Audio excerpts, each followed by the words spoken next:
Hey, this is Chuck, and you are listening to Fans with Bands, the podcast where we talk to the fans and the bands they dig about life, music, and whatever the hell else we want to talk about. Today on Fans with Bands, we're talking to Lori Stratton. Check it out. All right, here we go. Hey, this is Chuck with Fans with Bands, and I'm talking to Lori Stratton from the Stratton Setlist. Lori, how you doing? Good. I'm doing great, Chuck. Thanks for having me on today. Oh, thank you so much. And we've got a fan, Bruce. Bruce, how are you? Pretty good. Awesome. Great. Well, Lori, I want to thank you again for being on Fans with Bands. I've been admiring all the work that you do in the Stratton Setlist, reading all your great interviews they've had, and also just following all the stuff you do for promoting, Michigan music, which I think is fantastic. And one thing I was wondering about, very first thing is how did the Stratton Setlist come to be? Yeah. So, and I just want to say before I get into that, I want to say I mutually admire everything that you do too, Chuck, for music. So thank you for all for our music scene and to All right. support everybody too. So I enjoy reading all your stuff, and I'm a big fan of your photography too. You Oh, take some thanks. great live shots. Thank you. Um, but yeah, the Stratton Setlist came. I started in 2015, and so it started because my husband and I love live music, and we were going to all kinds of concerts. Mostly at the time, it was touring acts coming to town, so we go from everything to the arena shows on down to the Arc was kind of like the gamut Uh, we were covering at the time. And so people kept telling me, you need to start a blog, you need to start a blog. And I'm like, yeah, it's one more thing I got to do. I was working, I have a background in corporate communications and journalism. And I was working for different companies at that time. And I was already writing for companies, but I was just, that's one more thing I got to do. But then I started doing it, and I started writing about a lot of the national acts that I liked. Like they would release a single and I'd write kind of a piece reflecting on it or what the song meant to me, or there'd be a show that would come to town and I would take pictures and I would write about it. So I was doing that for a couple years, and then I enjoyed doing it. And then I was getting festival passes to cover different festivals across oh, the nice. country because we've gone to Coachella and Bonnaroo and Lollapalooza and all that over the years. And so by that point, I had covered a couple of festivals and I enjoyed it. But I'm I never really talk to people. I'm just reviewing things Yeah. or if I interview people, it's you don't really get to develop a relationship with them because you have 10 minutes and that's all you get to interview them, because Yeah. with the touring acts, that's how they do it. But then by 2017, I had started kind of getting into the local scene, and I attended a show in Ann Arbor called Rock the District that was put on, and Chris DuPont had performed. Oh, And that's awesome. the first time I had ever seen him. And thought, what? And he said, oh, I'm going to do a live album. And so I thought, I wonder if somebody local would want to be featured. So then I contacted him and he said, yeah, I totally do it. We talked, we had a great conversation, and I'm just a big fan of his music and big fan of him as a person. So I featured him, and he was the first one. And then after that, I started reaching out to more people. And then before I knew it, people were coming to me to ask for articles. And that's kind of how it took off in 2017. And then I've just slowly built that up over the last 6 years. So, Awesome. That's fantastic. So, so did you, you mentioned you'd been had a journalistic background. yes.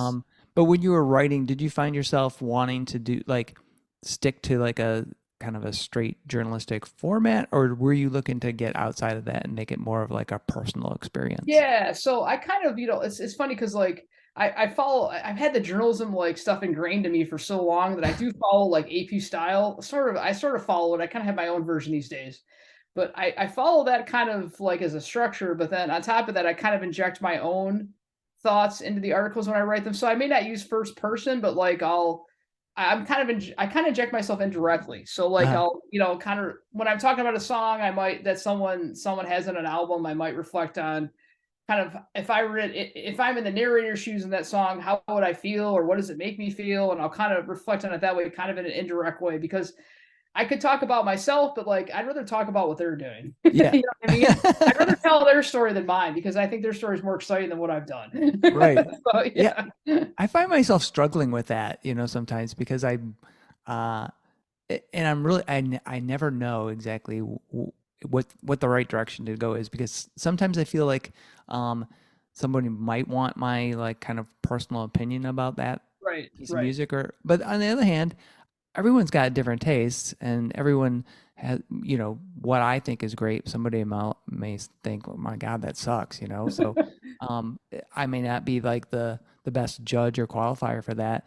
But I think you do a good job of incorporating what, like you said, indirectly, what you, at least what I would interpret your feeling about that music. Yes. Do you feel that it's super hard? And I'm asking as another writer, is like, do you find yourself like having to flip through thesauruses to find like just the right word? Do you do any of that Every stuff? time, every time. No, I want to laugh so hard because every time I live on thesaurus.com and I'm always looking up, okay, I've described this way once. I don't want to say it the same way again. And even though I've written, you've written tons of stuff too, but Yeah. yes, every time, always going to different sites. I'm always looking at different ways. I'll go back to old articles I wrote and go, I've used that adjective like how many times? And Yeah. like maybe I'm the only one that notices it, but like I want to do something more exciting the next time around when I'm writing about somebody. So Right. yes, every Because I was thinking of I was recently watching not related to music at all, but Rick Steves, his travel yes. thing. Oh yeah. Yep. Yep. He uses convivial like the most I've ever heard it ever used, He and I would was use like, convivial. You it's the watch most. enough of the travel shows. Yeah. And I was like, oh shit, what if I start doing that? I'm like, oh, so it's good to know that I'm not alone in that. No, you're not. No, that's like I don't know how many times I've talked to writers who have said that, or they say I've just like hit a block and I just cannot come up with something, or like some days I just cannot write and I have to come. I mean I have this all the time. Even if you write all the time, there's some days that it just comes out, and I think songwriters have this a lot too. Some days they can write a song really fast, and other Yeah, days like they work on it off and on. It might take them a while to finally get into something that they want to, that they feel is like worthy of sharing, or something that they yeah, feel comfortable sharing. Yeah, I'll have some things I can do really fast. Some things that might take me a few days to write too. So just yeah, because some days I'm just, between my day job and like family stuff and all that, you're just like, okay, I need to get the creative juices going here, but it takes a bit. So like, I yeah. don't know if you run into that with your stuff when you're writing, but like, Oh I yeah, come into that a lot, and I have to like, okay, I got to step away for a little bit and come back tomorrow, and then the next day I could be totally in a different mind frame, and it's done. yeah. So Yeah. yeah. Yeah. I feel the same way because I feel like I'm procrastinating constantly because Oh, all the time, all the I always time. feel like I'm putting things off but I know like, especially if you're covering a show, you know, bands are hoping that you'll get that somewhat timely, Yes, yes, yes. and so that you're trying to like do that, but then you're also like, struggling with word choice or whatever. So All the time. All yeah, yes. So good. I It's totally good to get that. commiserate now. I feel good No, it's about so this. true. And like writers, the biggest thing I found with writers is they're always like, it's funny you say because they're like, I procrastinate too much and I take too long Yeah. to do it. It's just because you got, like you got life and other things you're trying to do too. Like as much as you churn out and like what I do, and I see a lot of other local writers do and people, it's like, I mean, we could live at our computer like 24/7. Like I had one person I interviewed one time and he says, do you ever eat or sleep? And I'm like, yeah. Yeah. Well, Yeah, of course I do. I just write a yeah. Well, you're still like gainfully employed. I'm retired now, so I have no excuse, but No, yeah, but I understand it. For a while there, I was just doing my blog full time, so I wasn't. I was kind of oh, like okay. mini retirement. So, yeah. But then, yeah, when I joined the library, the Ann Arbor District Library in August, then I started. Then it's kind of like I'm trying now. Now it's kind of more like weekends and evenings and things to kind of get Yeah. like Stratton Setlist stuff done in addition to the stuff I write for Pulp, which is the library's blog. So Right. Yeah, I was gonna say you also do some stuff for Pulp. yes, I know you interviewed me and you yeah, which yeah. was fun. And I think you just did actually I was referencing your recent post about the 10-year anniversary for Oh, the acoustic routes. yeah, That's yeah. yeah. And I saw that you went to it. I'm glad you had a chance to go. I wasn't able to get there this past weekend, but when I talked to Jim, he's done a lot of great stuff for the music community through that series. And it looked like you had some great shots, and I'm glad to see you were able to cover like Wilson Thicket and some of those other bands. So that's very Yeah. cool. Yeah. Yeah. It was fun. It was fun. Um, Fans with the Fans just isn't just me talking. Bruce, do you have any questions you would like to ask Lori? No, this is really fascinating. Okay. All right, It cool. really is. I'm glad that you're retired. Yeah, it's I was telling Lori right before we started that it'll be a year next Thursday. So we retired on May the 4th, so we could say Wow. May the 4th be with you, and That's a then perfect retirement date. For you. So yeah, so looking forward to it a year or so. And it's crazy. What I was also telling her is that um, it doesn't. I don't even remember what it was like to work. Like, but we've been like completely busy. And so like Lori, when you were talking about like um, trying to fit everything in that you're doing, I was thinking that same thing. Like, I don't know how I used to do that I because know. I'm still filling my day with all this crap. Well, it's not crap, but it's the stuff I wanted to do Yes, that I yes, was squeezing in the corners. So do you find that um, I'm going to guess that you get some because you are able to do some writing on things on topics you enjoy for the library. Do you feel that that's a good mesh as far as your work yes. balance and what you like to do with the Stratton set Yes, list? yes, absolutely. Because what's nice is there's a lot of crossover. So like with Pulp, we focus just on Washtenaw County alone Okay. because that's kind of the scope of Yep. the Pulp's covers. But like for my blog, I'll cover pretty much anybody anywhere. Although mostly I hear from people in Southeast Michigan, which would be some Washtenaw County, some, and then mostly Detroit area. And Yeah. occasionally I'm starting to hear from a few more people on the west side of the state for Grand Rapids. So I Oh, cool. meet some folks there, which is kind of nice because that's another great area of people for doing music in our state. But Yeah. yeah, I just find that I'm trying to like there's so many great people out there to feature. And find the time, and about that, right? And to try to find the time to cover everybody and kind of recognize a lot of people for what they're doing. And because there's so many, I mean, I'm just amazed that like it's not infinite, but it feels like with just all the music options out there, like Yeah. locally, and like any of the national acts you've been following for years. I mean, there's just a wealth of stuff to listen to out there, and I appreciate everything that everybody puts out because it kind of enriches my life and everything I do. Yeah. Like my Yeah. life would be the same if I didn't have all that music around to listen to and people to meet through it and all that. So I've met so many great friends who are doing that. And I'm sure you've done the same, Yeah. with all your stuff. Yeah. So, you mentioned that you and your husband had been music fans, and that spawned the blog. So, what got you into music? What was your point in your life where you're like, oh, I love music and I want to Oh go to the man. shows and check it out? Yeah, yeah. And a side question, do you play an instrument as well?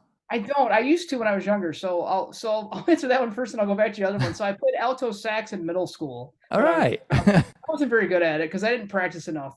I kind of inherited it from my brother because he played it and we had it paid off, so I used it. He was Yeah. much better than me. Practice. I didn't practice enough, and then around 2011, I took guitar lessons for a little bit, and I didn't mind doing it. But then I found like I didn't really put the time into it, and then I sort of discovered a few years after that I was doing the blog and discovered I'd rather write about other people's music than try to play on my own. Yeah. So, but yeah, there are times I wish like I had stuck with it more, but I'm not sure I quite had the commitment to really learn an instrument like like a musician would, or like I know you play guitar and you've been in bands and all kinds of stuff, but like I've never quite. I always wish if I had more time, I would pick up an instrument because I've had people ask me like, "Are you a musician?" No. Can you come jam with us? I can hang out with you, but I don't. You don't want to hear. I'm not skilled in that area.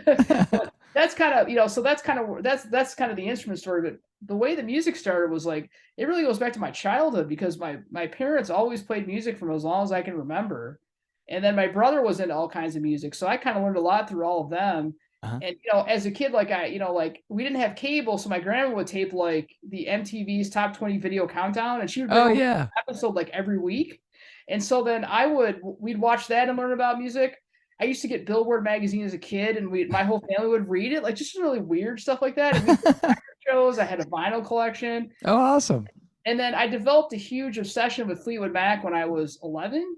And so Tango in the Night was like that album just exploded music for me at that age. Okay. And so I went to the tour. They came to Joe Louis. I saw him, and then I just got into I dug into their catalog, and I was going to record shows, and just developed a huge thing of music. And I almost credit my love of their music for really kind of getting me down that path. And I thought about like, man, at one point I wanted to be a music journalist, but I ended up not doing it. And then it just kind of was always in the back of my mind to kind of do that. And I got the journal, and I had the journalism background. And finally I said, I need to do something with this because I've wanted to do this my whole life. Yeah. I just decided I'm just going to try a blog and see if it does anything. So has it always been the blog, or have you ever done any writing outside of that Yeah. related to music? Yeah, so started with the blog, and then I've written for Local Spins, I've written for Current Magazine, and then Pulp, and then I'm trying to think, those are the main, mostly I focus on the local publications because I really wanted to kind of highlight that more because I feel like a lot of the local people don't get the recognition as much as they should because they do so much stuff, Yeah. So, but mostly it's been for local publications. Cool. And Local Spins is really cool. Yeah. John does a great job with that one. I mean, just all this, how he covers it and does all that full time. I mean, they churn out a ton of stories. I'm impressed. Yeah. Yeah, I've always been very amazed at the level of work that they do over there. It's fantastic, and I think it's a great resource for the West Side. You know, when you're talking about like being able to reach out to artists over there to talk to them, I feel like it's a nice thing that we have certain areas that have representation. So like you've got a good representation in Southeast Michigan. Local Spins is over there in the West. I feel like the North gets a little bit left behind. I'm sure there's something going on in Traverse City and Marquette, because they're big. There are.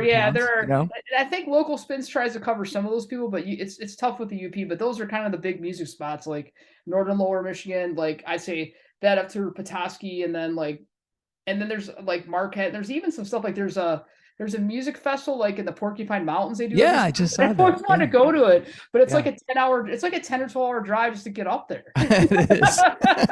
But I've always wanted to go to it, and they do it. I think it's like a folk type festival, but I've always wanted to just go up there and see what that's like. And then there's a great festival also in Beaver Island every summer that people do. Oh, I know. Yeah. I've always wanted to go there too. Yeah. So yeah. Yeah. Well, it's funny, like when you mentioned festivals, I love the idea of being able to like go cover a festival. And those festivals sound great. But then as I get older, I'm like, I don't want to be there for 3 days. It's a lot. Like I think one of the ones I covered, one of the ones I got it. So I covered in 2018, I got a press pass to Travelers Rest, which is the Decemberist, like their own curated festival. And that one was a lot of fun. But I was taking photos of everybody, and then you're coming back trying to write stuff like at night, and then you're back again the next day. And it's not as big as like a Coachella or a Bonnaroo, but it's still it's a long day doing that. It's long, but yeah, and then you're like, I still got to write the recap, So yeah, it's as much as I love festivals, I prefer to go now and just enjoy it and not have to cover it. Right. So, after I've done a few of them, I'm like, I think I just want to go and enjoy it and not have to write about it because I read all the time. I want a break to just enjoy the music and get a chance to talk to people and do that. So yeah. Do you ever feel guilty about like either going to a show or, where you just I just want to enjoy it. I don't really want to have to cover it. Yes, all the time. Like I know, I'm sure you feel the same. I'm sure you've had that too, where you go, like, I just want to enjoy it, but I gotta like take notes and I gotta I gotta record stuff and I gotta take photos, even though that part's fun too. But yeah, sometimes you just want to go and absorb it and not have to not have to report out the next day. Yes. Right. So we have another fan, JC. JC, can you hear us? Maybe. No. Muted. Maybe. Hey guys, sorry, just wanted to say hi. Thought I'd join, say hello. All right, cool. Thanks for joining. Nice to talk to you. Well, if you guys end up having any questions, you can either throw them into the chat or unmute yourself and say, "Hey, Chuck, I got a question." Cool. So Lori, besides Fleetwood Mac, were there other key bands for you that kind of helped to spark your love of music? And do you remember, like, was Fleetwood Mac the very first show that you went to? No, the first concert I would say it was the first one I asked to go to. Okay. The first one I ever went to was Donna Summer at Pine Knob in like 1980 or 81. So my parents were big fans of Donna Summer, and I grew up listening to her Bad Girls album. That was like when I was like 3 or 4, and I would dance around my parents' room and they played that album all the time. So my dad was going to take a couple friends, and whatever, from vaguely remember, the friends canceled. They couldn't find anyone else to go, so they took my brother and me. And so I have very vague memories of that. I counted it as my first concert, but I wasn't old enough to like process it or like enjoy it as much. And then when I was 10, I went to Billy Joel, and I remember that one. Oh, cool. And then my brother wanted to go to that. And then finally Fleetwood Mac was the first one that I asked to at age 11 when they came. And that's the first one I really got to absorb and say, oh, this is so cool. I love all this music, and this is what it's like. And, yeah. So, yeah. And you were asking about other bands. So like my other favorite band besides Fleetwood Mac is Genesis. So I'm a huge cool. Genesis fan. Yeah.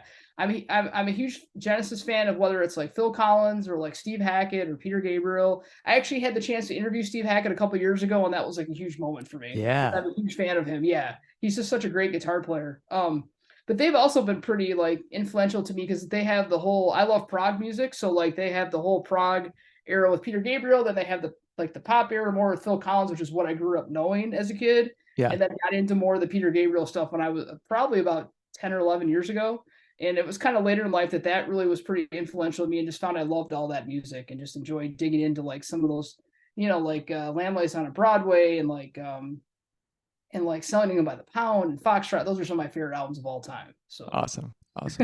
So do you ever think do you think of yourself as like kind of a musical historian at all, as far as like knowing like a particular artist's like catalog inside and out, and knowing all this remote trivia about these bands? Because I have some friends that are like that, and they think that I'm that way, and I couldn't tell you like some of the bands I love. I don't know like the insides and outs of their it's so catalog. funny you say that. I get that a lot from people. Like I'll meet people, and then they'll say, "Oh, you're a music journalist," and then they'll ask me all kinds of questions. And unless it's the only band I could really get that deep about is Fleetwood Mac, because I studied it as a kid and I studied it for years. I knew everything about them. I read all the books. I read all the liner notes and albums. And so, but about a lot of other people, no, I have kind of a general across the board knowledge of a lot of people and things, but I'm not one of those that goes deep on everybody, because I listen to too many people and go to too many shows to try to keep track of all that. Kind of like, and is that, I don't know, maybe do you find somewhere in your case, like with just all the stuff that you listen to and write about, and like,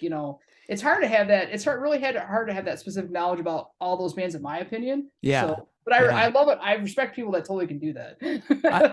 I've actually found that like that I've learned more in probably the last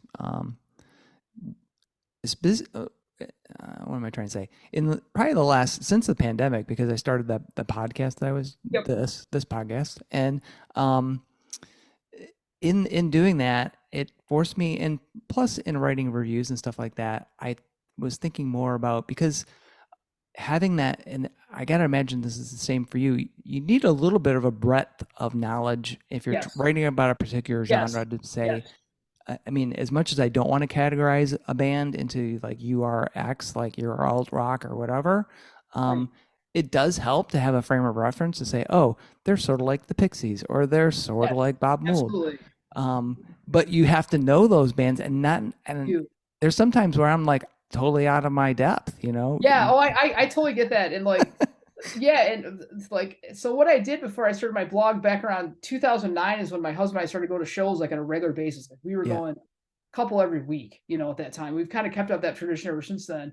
And that's when I really like immersed myself. Like I bought all kinds of albums, and I bought a record player, and that's when vinyl was kind of coming back. And I bought tons of that, and just listened and went to festivals and like studied all kinds of people in the lineup. I call that like my crash course in a lot of the music stuff that I caught up on that I didn't get into as much as when I was younger. So that's So I studied a lot of different genres that way. And now I can listen to an artist and go, they remind me of, so I'm better at saying like their sound reminds me of X, Y, and Z than I am to say that I can know some like deep knowledge of some album they released or some side that they released that's kind of, like a one-off thing.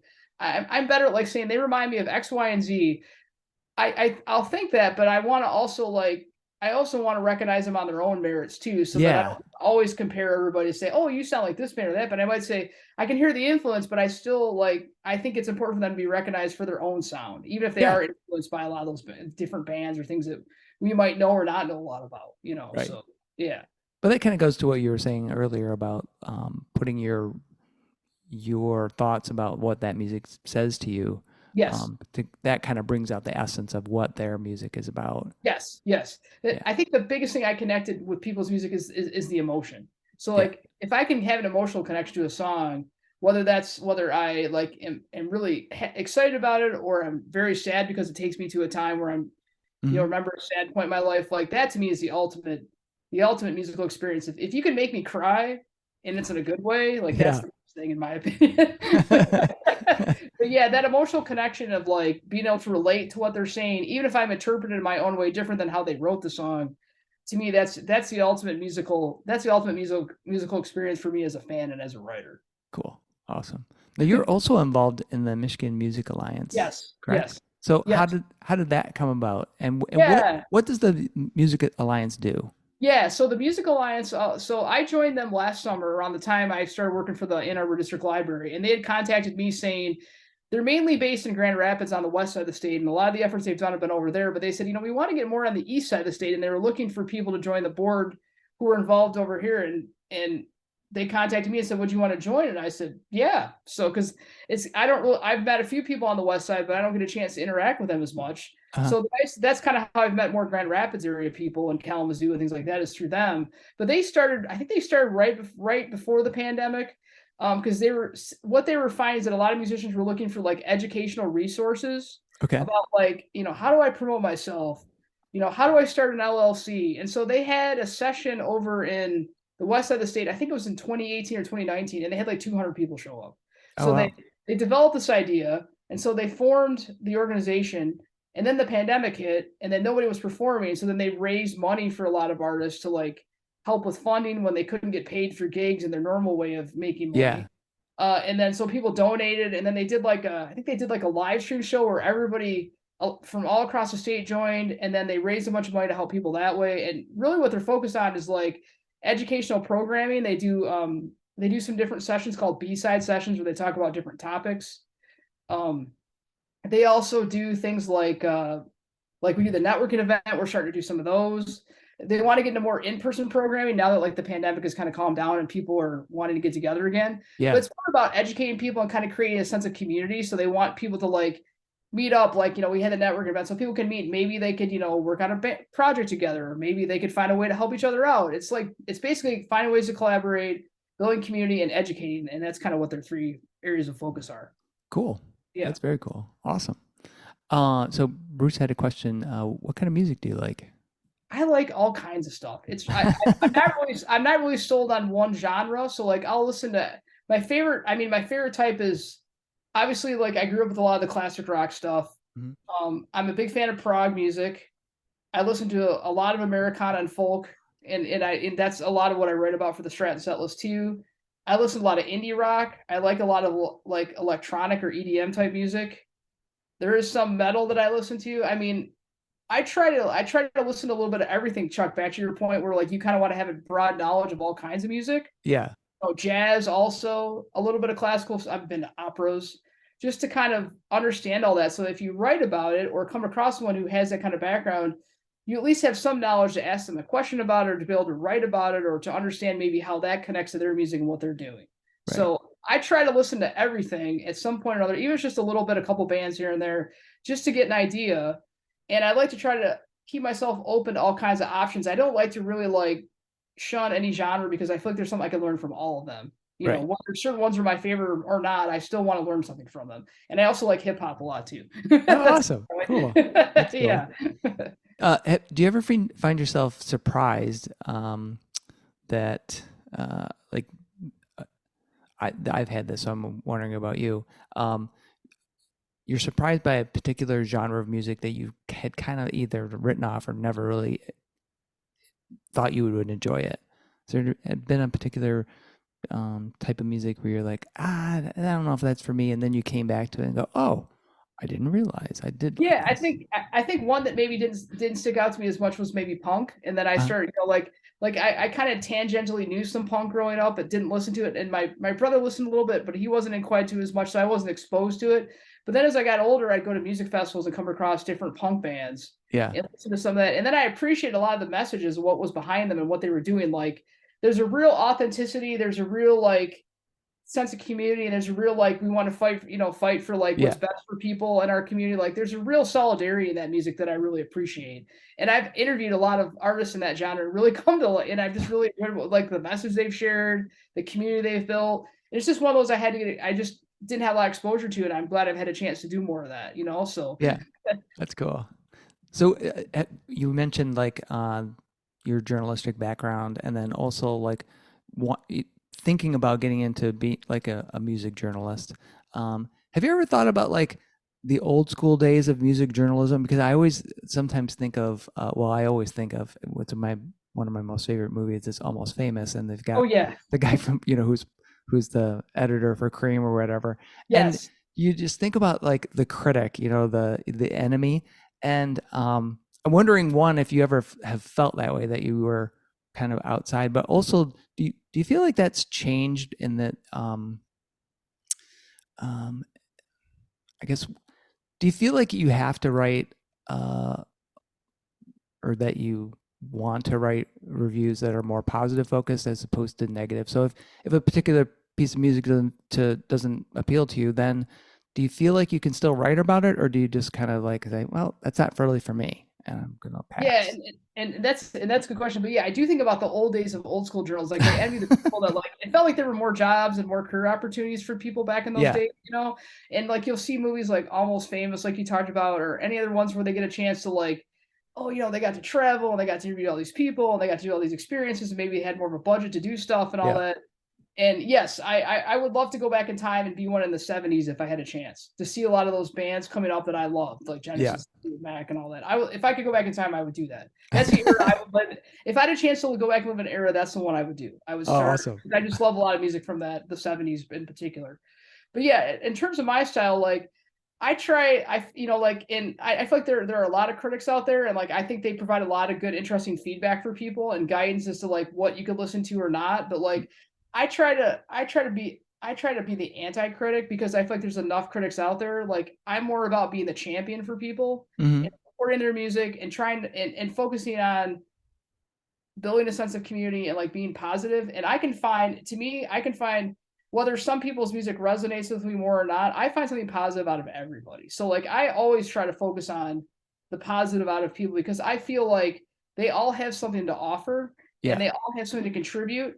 And I just feel like there's enough people out there that say negative things, and that's totally cool if like people like that's what they want to do. But like for me, that's just not who I am, and I prefer to like champion them, and that's more what I like to do as a writer.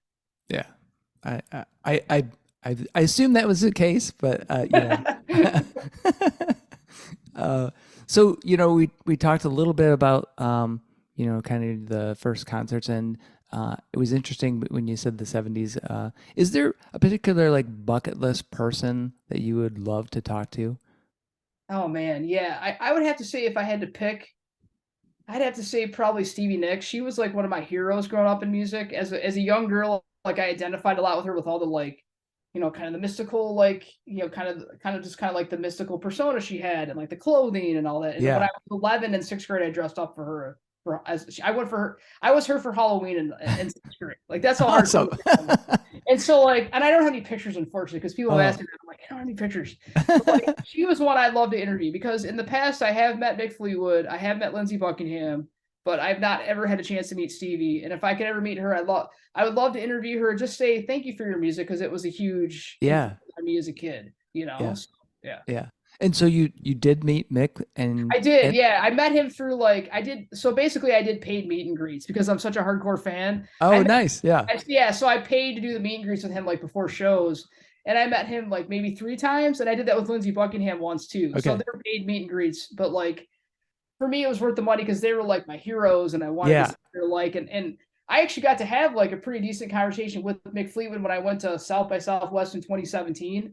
He had like a book signing for he kind of chronicled like the blues era of Fleetwood Mac with Peter Green and all that, and had released a book about that. And I had bought the book, and they were doing a signing, and I went to South by Southwest and like bought a ticket to meet him and all that, and had a chance to really talk with him. And it was like a really cool experience. He's just a really interesting guy. Character and a half, but he's just a really interesting guy.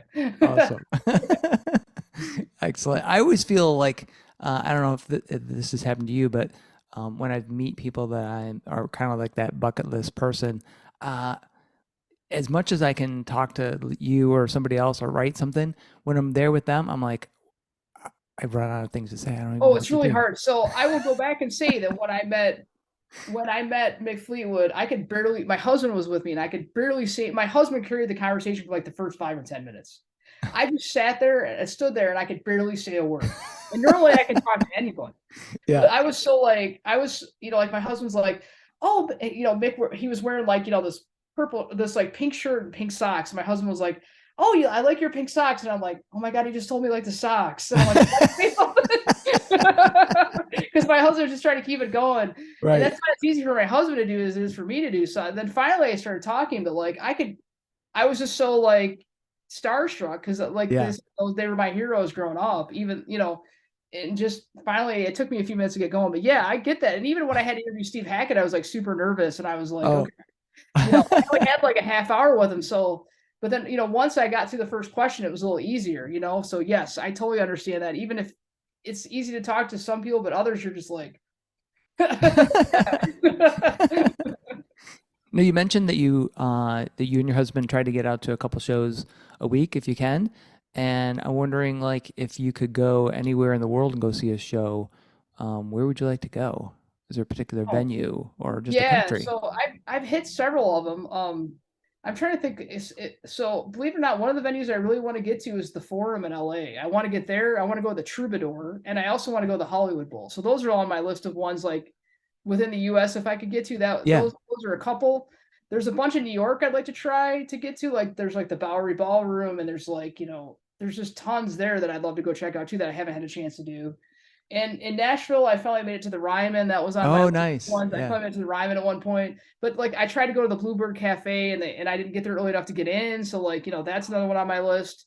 But there's just I know there's other ones I'm not thinking of, but I have a list and I try to hit a couple of them a year just to like experience that. I think my favorite one was Royal Albert Hall in 2017. We went to see Phil Collins over there when he was doing his first tour, and that was like, and we got to tour, they have tours that you can take before shows and all that. Yeah. And that is an amazing venue. So like if you ever get a chance to go to London, like that place is amazing. So like that will always be my favorite one of all the ones I've been to over the last several years. Oh, awesome. Awesome. Yeah, I would love to go there. I just saw, I was watching a documentary, I think it was on Netflix, about Creedence Clearwater. Oh, yes. And it was their like concert there. Nice. Oh, yeah. Wow. That would have been a great band to see back there. Wow. Yeah. Well, and it was funny because sometimes, they're a well-known band. I did not realize that Creedence was right up there with the Beatles as far as like their numbers back in the late 60s, early 70s. I knew that. I mean, I knew about Creedence. I knew their music. But then when I was watching that show, I was like, oh, shit, that's a great song. Oh, shit, that's a great song. Like, and then I was wandering over to the stack of albums. I go, there's not one in there that no Creedence. So clearly I've got some. There's always time to add. Well, because I like how you put up what you're listening to all the time. And like sometimes I know like it's like you're like, oh, you're listening to this while you're writing, or like you're cooking food while you have a whole, or you bought a bunch, and you're like, oh, I'll look at your pictures and go, I don't have that one, I need that one. This one, oh, I love that one. So you mentioned you have a bunch of vinyl, and was Fleetwood Mac the very first record you bought, or was Yeah, I think that was one of the first ones. That was so like the first. I guess I could say the first album I ever bought, it was a cassette. It was Michael Jackson's Thriller when I was 6. And that was like, I loved that album. Like, I loved that whole album. That was a huge for me as when I was really young. But yeah, the first records I really bought I think the first one I ever bought for records was like Tango in the Night. So like I had the tape, and then I got a record player for Christmas, and then I bought the record. And then I went back and I had like all of Fleetwood Mac's catalog on cassette, and then I bought it all on all the records. And then I bought all the CDs. So like as a kid, I'd save up my money and I go get another one. Okay, this week I'm going to get Rumors. I'm going to get Tusk. Then I'm going to get Barrage. And I did all that. And that's what I did. And then from there, I started adding other bands I liked. Like then I got really into Pat Benatar and I bought all her stuff. And then before I know it, I had a bunch as a kid. And then I kind of stopped for a while. And then again, around 2009, when vinyl was coming back and I was going to go shows, that's when I just started like, well, I'm just going to add a bunch of stuff now. Go back and get all the ones I never got that I wanted, So that's what I did. I went back and I still buy. I have way more vinyl than I'll probably ever listen to or can ever get through, but I just love all of it. So yeah, that's awesome. Do you get sucked into the whole record store day? Oh yeah, we did a bunch of that. Yeah, so the library, we had our own version of that. Oh, that's right. You had the pop-up. How was that? Yeah, it was good. We had a lot of great local vendors and people were having a good time finding all kinds of stuff. So like I was there, but then my husband was going around all the record stores getting the stuff that came out that day that I couldn't get because I was at work. so he was running a lot of the stores buying stuff and getting all kinds of cool things. So yeah. Yeah, awesome. Every record store day we have a list, and I always have the problem of like, okay, I need to narrow it down. I've got too many. It's like too many.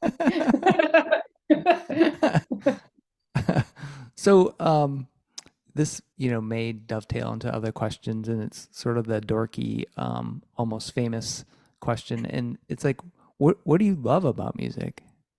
Oh man, I'd say it just creates another. It's just like it's another place I can go to. It's just like another place I can.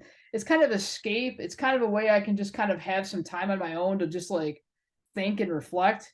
Mhm. And I just love the idea of putting on an album and like in the whether it's in the car and I'm listening to something or at home, and just the idea of I just want to absorb it and just kind of forget about everything else and just kind of Yeah. enjoy that and just kind of be. It kind of allows me just to be. Like I don't have to chase after a bunch of stuff. I don't have to think about everything else that's going on. I can just reflect and just enjoy it and just it's just kind of an immersion for me. It's also that emotional connection I mentioned earlier too. Like I can really connect to somebody's message or the way, or sometimes it might just be sonically how it sounds. It brings out a lot of feeling in me or a lot of appreciation. So it's just kind of another place I escape to, another place I enjoy being when I'm not doing a million other things. That's awesome. You mentioned that both you and your husband. So your husband's also into music, Yes. as a fan and connoisseur of records and that kind of stuff. And I'm curious, if you have the same thing that I've seen, is that you have some folks that are that keep evolving as far as like they just keep listening to stuff. They're always looking out for either Yes. reissues of this, or they're looking for new music or different bands, and they're always exploring. And then you've got some friends that are or family. They're wonderful people, but they only still listen to those 5 albums you listened to when you were Correct. 17, Yes. and that's Yes. it. And Yes. they're done. And that's cool. That's Yes. great. Yes. But do you find the same thing? And I'm assuming you're a musical explorer where you like to get out there and try to find new Yes. things. Yes. Yes. I love to find whether it's more people locally that I haven't come across, or like if it's somebody local's released another album, I get excited about that. But yeah, I always tell my husband, like, okay, it's like we've been to a lot of these concerts. We need to find some new people we haven't seen yet. I need to like find more new people. And I'm always constantly looking for more new people, locally, touring acts, all kinds of stuff, just to kind of stay up with everything and to kind of keep and just to kind of know what's out there, but to also to kind of keep myself up to speed with what's going on. And I just like the Yeah. idea of like, oh, here's another new genre I haven't got into as much. I can try this one. Oh, there's a bunch of people in this area that I can start absorbing now and figuring out. So yes, I never get tired of the pursuit of it because there's always someone new to come across. Or maybe it's new to me, but not new to other people. But there's always something new Yeah. about it for me that I never want to stop doing that because I feel like it keeps me young, it keeps me engaged, it keeps me excited, enthusiastic, and I just like the idea of all these possibilities that I could explore. So I don't see myself ever stop doing that. Yeah. Yeah. I feel the same way. And I feel that there's, even though music has a way of, or it is now, because it seems like we've gone through, speaking of, like, I was about to go into music history a little bit but I want to share that there's this great podcast. I don't know if you've ever listened to it. It's called A History of Rock and Roll in 500 Songs. I think I've heard of that one, but I haven't listened to it, but I'll have to check it out. Yeah. Oh my God, this guy is, I mean, you got to speed up his voice a little bit. So if you have the podcast thing, dial it up a little bit because he speaks a little slow. Gotcha. Not like me where I rattle off real quickly, but he talks kind of slow, but he is so thorough, and it goes all the way back to 1938 and he's working. Wow. Yeah. That sounds like a really good educational experience. Yeah, it's really good. But where I was going with that history is that it seems like even though there's new things to explore, there's also a cyclical kind of thing, Yep. So you got bands that they get like Max Saturn. Yep. They're like the Rolling Stones almost. I mean, they're different, but you can tell that they came from that same cloth, that there's part of that absolutely. same thread. And those guys are fantastic. I saw them at Bonnaroo, and I've actually in the past I had interviewed Angelo Coppola when he did. Oh yeah. Yeah, he did the Lows, which is his alt rock band, and then he had done some solo stuff during the pandemic when we were all locked at home and couldn't go anywhere. And he's a phenomenal musician and and all that, and they're a fantastic band. And I was really happy to see that they had made the lineup at Bonnaroo, and then we saw them perform when we were there, and it was super cool to see awesome. Like people that you've interviewed that get a chance to do that. It's really cool to see people that you've interviewed that like really get to that level if that's what their goal is or that's what they want to do. I get excited for people about that all the time. Yeah. So, speaking of new music, what have you been listening to recently, and what's been like kind of on the current playlist all the time? Oh, it's fun. Yeah, so funny you asked that. So like So locally, I've been really digging a band, Cat Lung. They're from Ann Arbor. They're a prog rock band. So they just released a really cool new album called Fragments, and I'm actually going to talk with them for Pulp. Oh, So cool. yeah, so we've kind of like sort of corresponded like it through Facebook about our love of prog music. So that's one. Another one I really like is Marty E. He is actually like he's got an interesting background. He's from New York originally, but he moved to the UP a couple of years ago. He's from like kind of like northern Wisconsin, right there at the border of like Michigan. And he did a really cool album that he just put out that's called Benevolent Criminal. He's got like kind of a punk rock background. He's played in all kinds of bands. At one point he and his band opened for Lady Gaga at one point. So he was doing some really he's got a real interesting background. So his stuff is really cool. And he lives up in Bessemer, which is right near Ironwood. So he's like at the very, and I talked to him recently for the Stratton Setlist, and he's super cool. Another band I really enjoy is called Weevil. So they're like an EDM group out of Amsterdam, I think, or the Netherlands. And we're going to see them on Friday at El Club. So they're cool. Electronic. Yep. That's another one. Let's see. And then another one I really enjoy is One Ton Trolley. So they're kind of like a bluesy rock band out of Detroit area. And I just talked to them a couple weeks ago, but they have a really good album called Sunday Morning Cigarettes they just put out. Nice. So I could go on and on. Shannon Lee from Ipsy has a really good album that she's put out, and we also wrote about her for Pulp recently. Excellent. Yeah, I mean, I can go on and on. I got a whole stack here. So like, whether it's people I'm talking to or local people I know or follow or like national bands, I always have my whole coffee table is covered in CDs for people, and I got all the vinyl stacked up. And my husband and I are kind of in the process now of trying to like reorganize our whole collection so that we can find stuff better as we get more, as we have some. Yeah. So, yeah, that becomes hard, especially. Oh my God, and we keep running out of space. My husband's building shelves in the basement now, so I can store. So I have a better place to store and organize my stuff So I know you have vinyl and CDs, but do you prefer those physical mediums or? Yes. Okay. Yes, I do. So like some people, I interview a lot of people like where they don't release a physical copy, and that's the only way to access their music. And I'll totally listen to that because that's the best way to experience it. But like if people have a CD or like a record or something, I'd much rather get that from them to listen to, because then I can read all the credits, and then I can look at the lyrics, or like read the liner notes. And so like almost everybody I interview, if they have a CD, I'd much rather have that. Or if they have a vinyl, I'd much rather buy that from them or get that from them if I can. Just because I just still like that. Because since like, I don't know, growing up in the album era, I went to record stores and bought things and brought them home and then played them, whatever type of format it was. And I still like that experience. So I still prefer that. It's something about the tangibility of music. I want to hold it, see it, look at it, feel it, enjoy it. It's just something about that I always enjoy it. Even though, yes, I do have streaming and I do subscribe to those things, because that's another way for me just to find music for people who don't do the physical stuff, Yeah. So yeah. Cool. Very cool. I just want to look and see. Oh, I see it. Oh, there's just somebody leaving a note that they love how you like music and musicians. Thank you. Cool. Thank you to whoever wrote that. Bruce. It was Bruce.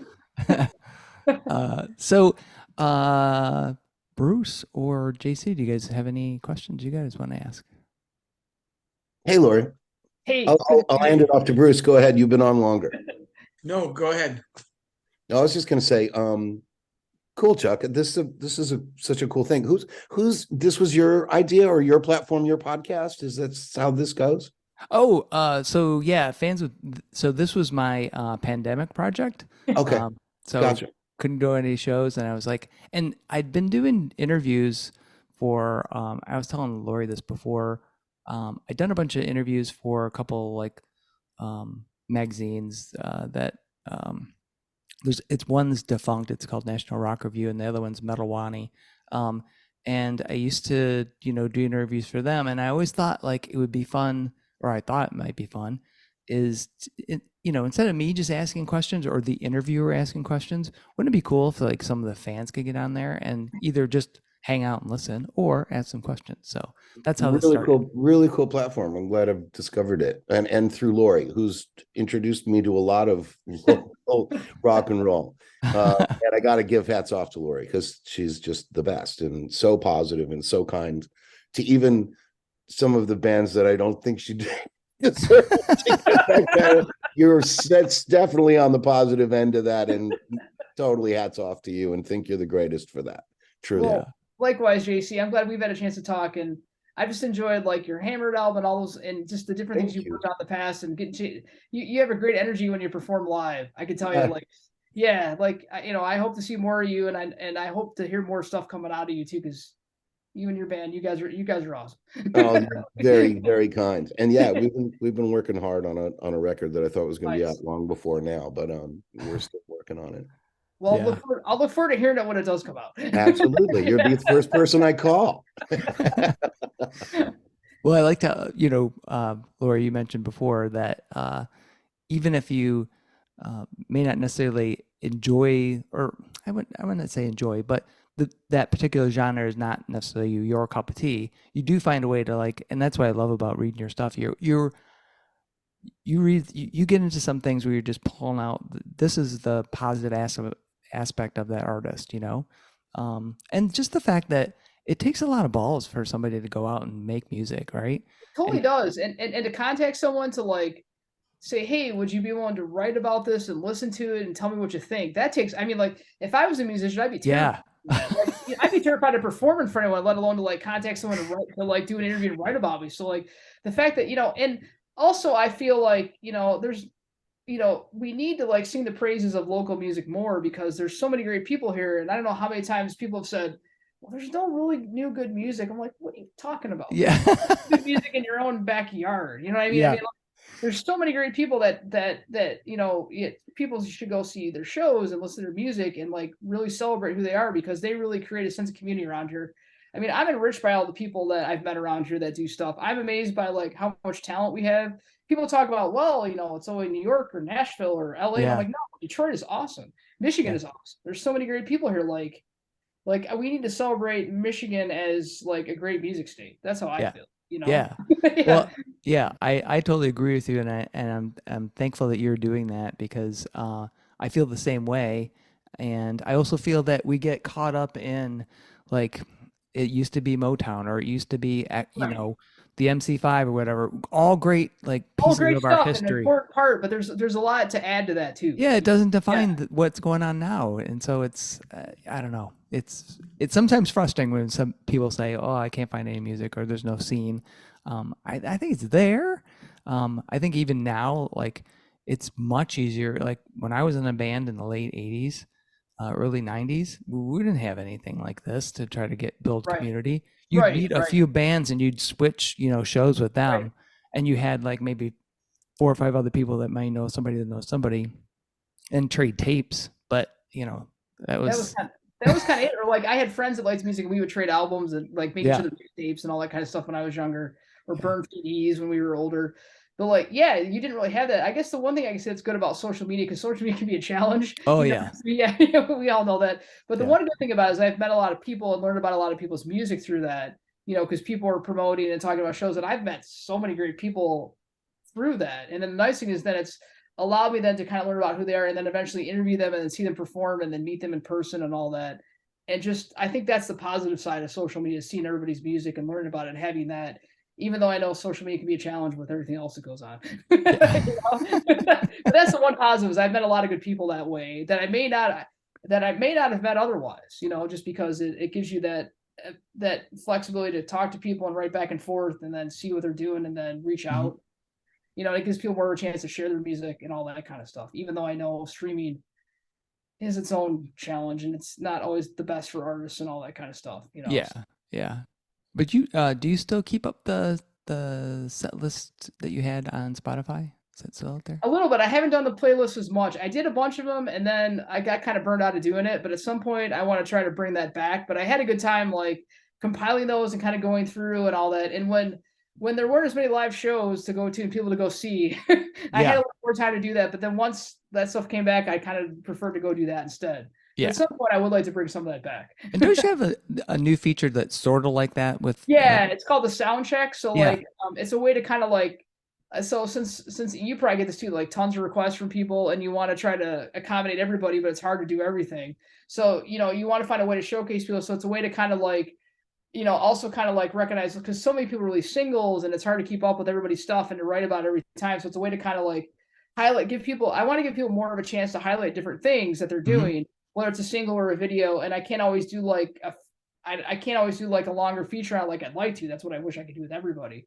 But it's a way to kind of get a chance to like say, hey, this person has a new single and here what this is about. And I kind of want to weigh in. It's also kind of more a way for me to reflect more. Like I'm writing a little bit more in first person in that piece versus like the other interviews I do, like you and I were talking about earlier, like the writing style and that sort of thing. So yes, I'm looking to do something about that like every month to highlight 3 or 4 artists at a time through a variety of things they're releasing. That's cool. And it reminds me, well, it makes me think of when you were talking about social media and the limitations. That's another limitation in terms of the algorithms, because when bands are trying to promote themselves, either new albums or shows or whatever, you may get part of that, but you may not get the whole picture and may not see it. Yes. Yeah. And that's why I try to follow people on, like, if they're on Instagram, I follow them. If they're on Facebook, I follow them. I know some people left Twitter recently, but if they're still on Twitter, I try to follow them there, just to kind of keep up with everything. Because if I can't catch them on one platform, maybe I can catch them on another because of the algorithm, or maybe they prefer to be more active on one versus another, Yeah. So, yeah. Awesome. So is there any upcoming like shows, festivals, or things that you're really looking forward to? Geez, yeah. So I'm definitely looking forward to like, so in July I'm going to the Pitchfork Music Festival. I'm going with my brother. So yeah, so with my husband, my brother, because my brother's kind of the one that got me into music festivals back in 2008. He's like, we need to go to Bonnaroo, and I'm like, what's Bonnaroo? And then after that, I went every year for like 6 or 7 years in a row. So we try to go to like, it's kind of special with my brother because he introduced me to a lot of music growing up. And he's the one that kind of got me into a lot of the like more like indie artists that I hadn't been into as much around 2009-ish when I started getting into this more. And so we kind of have a tradition where we try to go with my brother to a music festival every year if we can. Oh, wow. Awesome.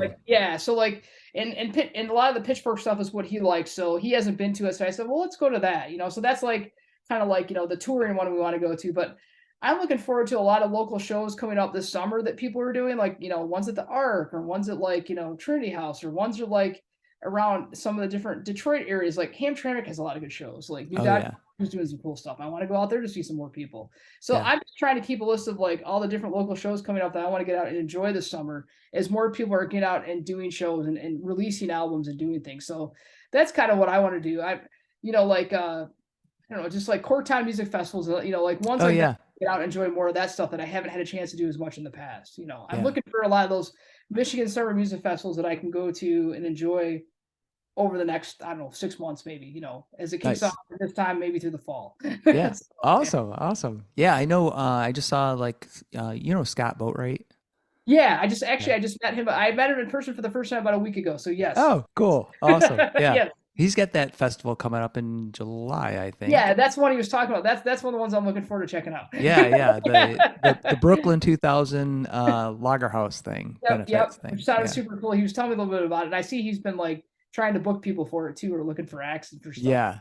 Yeah. That venue is the 2000 Brooklyn. I went to that during the Corktown Fest. That was a really cool place. I haven't been there yet, but I want to check it out. But there's some like Corktown has some really cool venues around there. Really cool. I've been to Lager House, which was known as PJ's Lager House. Oh, I know. Yeah, I still think of it as PJ's. But... I know. I think people always call that. Yeah.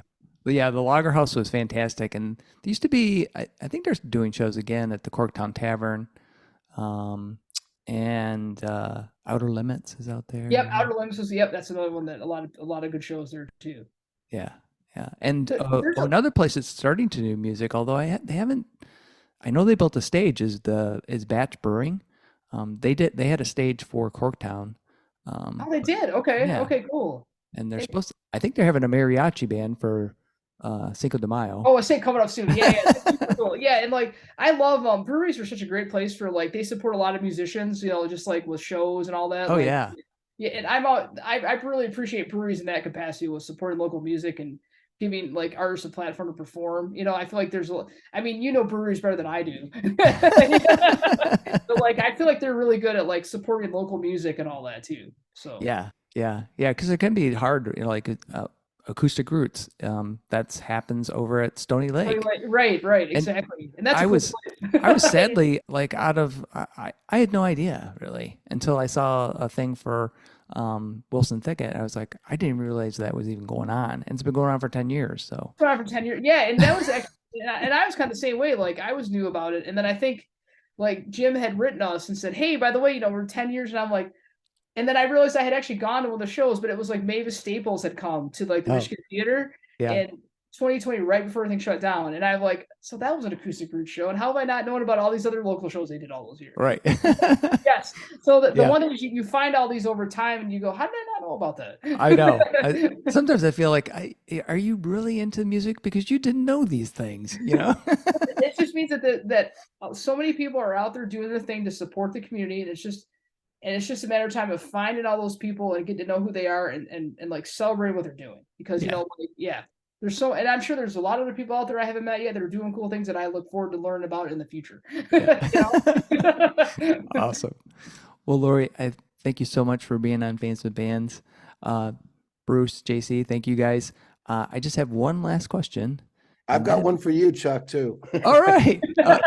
I'll ask mine. Well, JC, go ahead and ask yours. Oh, it's completely unrelated. So what year is the gold top Les Paul behind you? What year is that? The furthest one? Well, the other one's the closest one to me. Yeah, well, yeah, that's the Les Paul. And the this one? Yes, that one. Yeah. So that one is I think it's a 2003. Gotcha. And then the other one is like a 335, but it's one of those funky ones. It's a Les Paul signature. That's it. Yeah. Nice. And that's a 1976. That's my mom's guitar. I think you told me that before. I think you mentioned that. Yeah.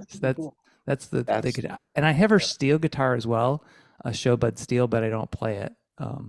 But I have that too. Awesome. So you were asking me earlier, Chuck, about instruments. I do have a Les Paul Studio. That's the guitar that I have. Oh, nice. I do have that one. Awesome. And the purple one in the middle is a Ibanez. Saber. Oh yeah, I can tell it's an 540S. Yeah. Oh, I love the purple. That's one of those metal machines. I don't. Oh yeah, man. I love. I'm a geezer. I play all that old school shit. Anytime I see Ibanez, I want it to be like some metal guy just totally rocking out. Those guitars are so good for that. Well, that was one of. So I had two of those because when I played in a metal band in the late '80s or in the early '90s, that's what I used. And I actually sold the one I used the most because I thought I wanted a 7-string, and I still regret that to this day because they're both really good guitars. They're like pretty affordable too. That was a style that I don't know if you know Testament, but Alex Skolnick, he played that when he was in Testament. Super thin, the neck's like it's crazy. Compared that Les Paul weighs about 5,000 pounds. Yeah, and the neck's like this. But I love playing that guitar. I never play the Ibanez anymore. The gold top's what I play all the time. It's heavy as hell, but I'm now used to it and I don't care.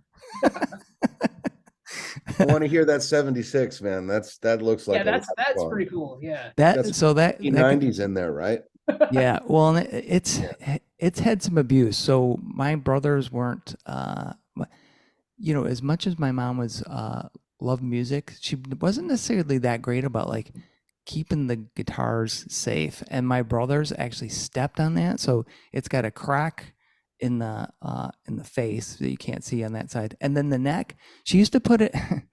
I'm like, after I got it, I go, Mom, what the hell? So there's part of the neck that's worn away because she had it on a really crappy guitar stand that was tearing it up, and every time she take it up and off, it rubbed the neck and so it's like, I need to take it and it needs a little TLC. It still plays. Are you familiar with Elderly Instruments in Lansing? Yeah. They're the folk to bring that to. They work wonders with vintage Gibson.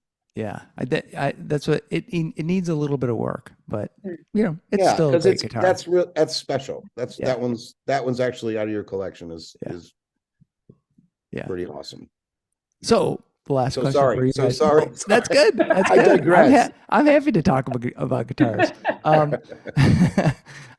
My last question is: pineapple or no pineapple on pizza? Oh, definitely pineapple. I think so. Like one of my favorite pizzas. What are you, Canadian? So my favorite pizza of all time is barbecue chicken with pineapple. So awesome. Yeah, I would eat that all the time. And so, yeah, absolutely. I know some people don't, but no, 100%.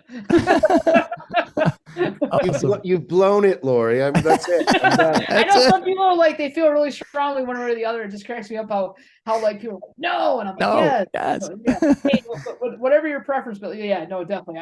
I've put it on pizza when I made it at home. I've put it on like I try to ask for it if I go out somewhere, like when I've had a lot of pizza. So yes. Excellent. Excellent.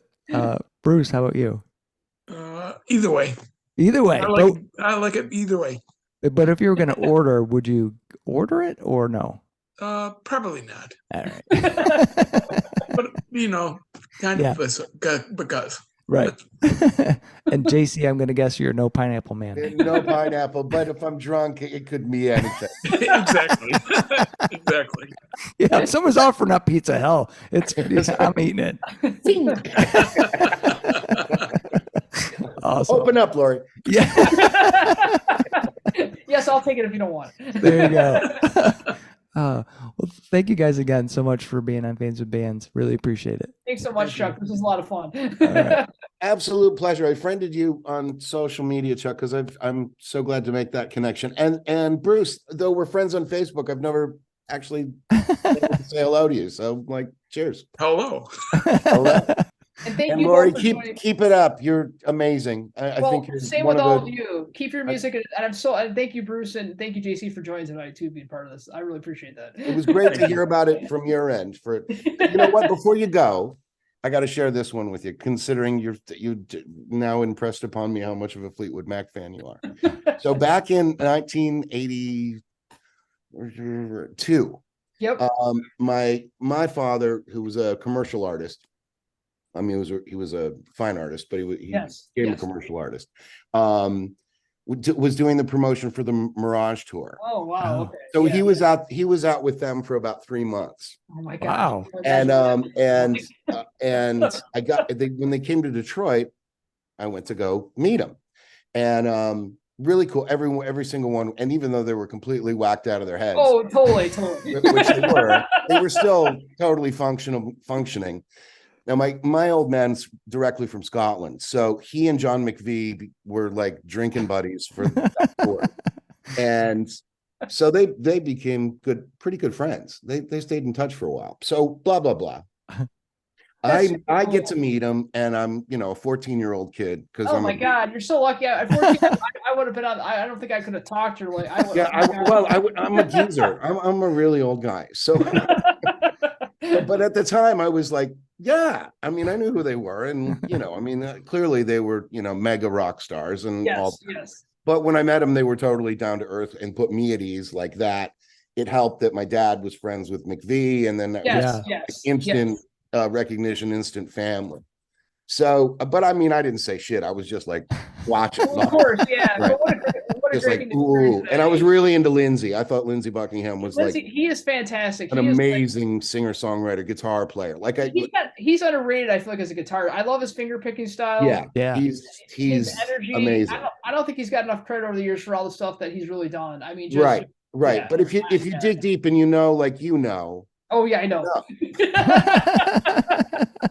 All about Stevie and Stevie, which is great, but it wasn't all about Stevie. No. I honestly think he and Christine McVie were like. That's what I liked about it was they had 3 singers and they all had a different style and they all brought so much to that band and all the other singers they had in that band before. I've been fans. I love all those people. Like the bands of that era, it was artists working with artists at that time, and that was appreciated in that era. Definitely. Because everybody had a talent that they were bringing to the table, right?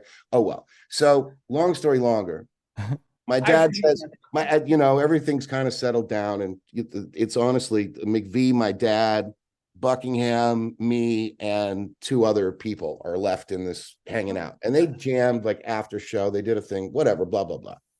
That's awesome. But we're sitting here. My dad turns to McVie and says, John, my son's in a heavy Scottish accent, so it would have sounded more like, hey, John, my son's a musician and he's a guitar player. You got any advice for him? And McVie deadpans, turns, looks at me, looks at my dad and says, break his arms.